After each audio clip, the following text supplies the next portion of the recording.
kali kamu dapat tertidur tenang.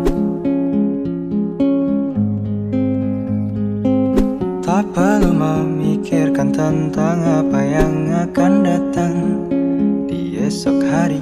Tubuh yang berpatah hati bergantung pada gaji, berlomba jadi asri mengais validasi. Dan aku pun tak hadir, seakan paling mahir menenangkan dirimu yang merasa terpinggirkan dunia. Tak pernah adil, kita semua gagal. Angkat minumanmu, bersedih bersama-sama. Sia-sia, pada akhirnya putus asa. Terekam pedih semua masalahnya, lebih dari yang secukupnya.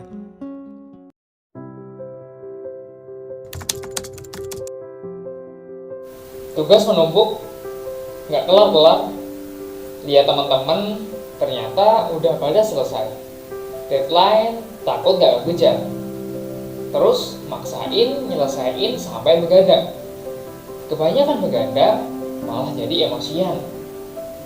Tenaga habis buat tugas, terus merasa lemah. Ngatain diri sendiri, nyalain diri sendiri, nggak berguna. Cuma jadi beban orang tua, overthinking dengan masa depan.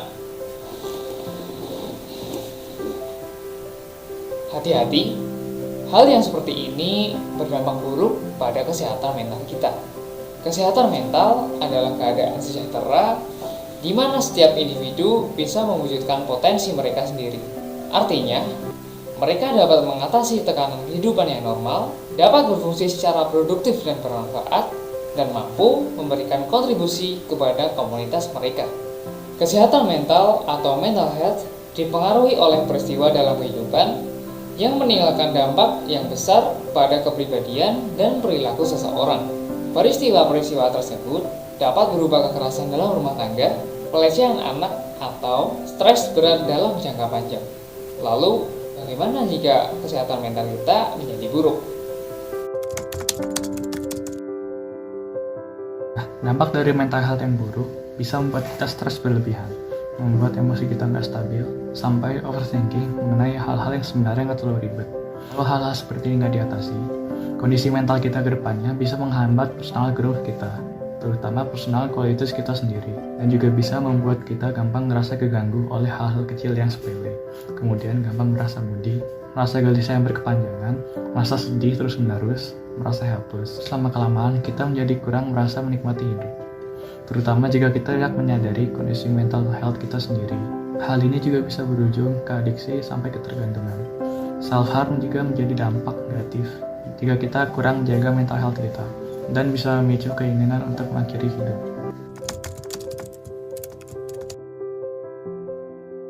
Pertama ada manajemen waktu.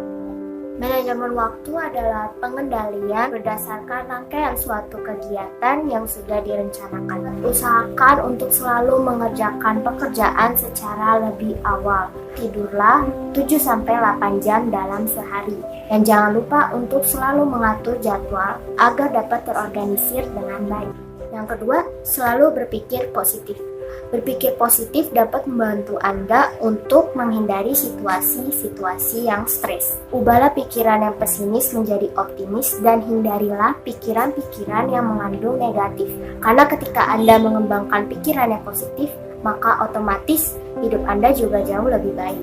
Yang ketiga, pahami batas diri sendiri, baik itu secara fisik maupun emosional. Lakukanlah me time, karena setiap orang pasti punya me time-nya masing-masing. Ada yang baca buku, main game, mendengarkan musik, dan sebagainya. Please do it dan nikmati.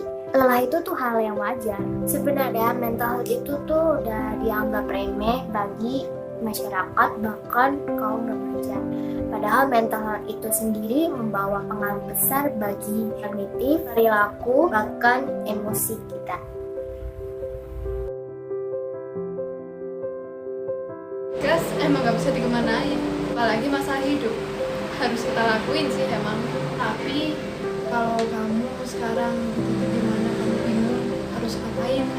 kemanain dan harus mulai dari mana, coba lihat diri kamu sendiri dan jujur. Iya, jujur bahwa kamu sebagai manusia punya batasan, dan jujur bahwa ada suatu hal bernama kerealistisan, di mana ada hal yang bisa kamu lakukan dan ada hal yang gak bisa kamu lakukan.